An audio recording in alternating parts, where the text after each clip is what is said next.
والهدف الأول. الهدف المنتخب التونسي محاولة والهدف الأول. الهدف الأول للمنتخب الوطني التونسي ممتاز. سيباستيان تونكتي. سيباستيان تونكتي يتمكن من التسجيل، يتمكن من أحداث الفارق لصالح المنتخب الوطني التونسي.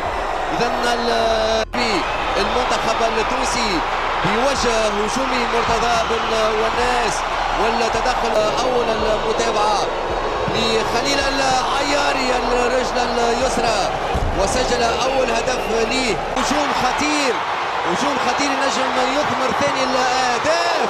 كرة فوق المرمى، إمكانية التسجيل من سيباستيان تونكتي.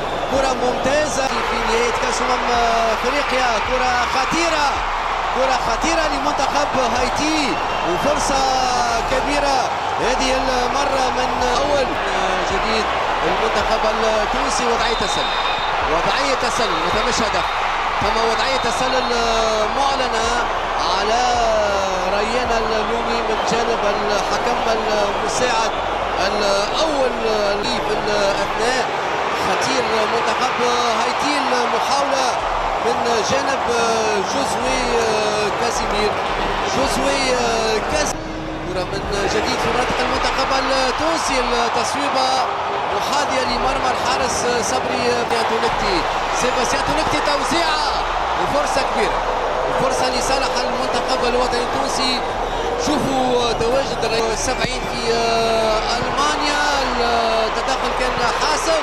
ثم تصويبة أخرى، ثم تصويبة أخرى، تصويبة أخرى في كرة مباشرة في مناطق منتخب هايتي. فرصة لحازم المستوري، فرصة لحازم المستوري لمضاعفة النتيجة. إسماعيل الغربي في التمهيد لمنتخب هايتي. التوزيعة خطيرة، التوزيعة خطيرة في اتجاه قلب الهجوم.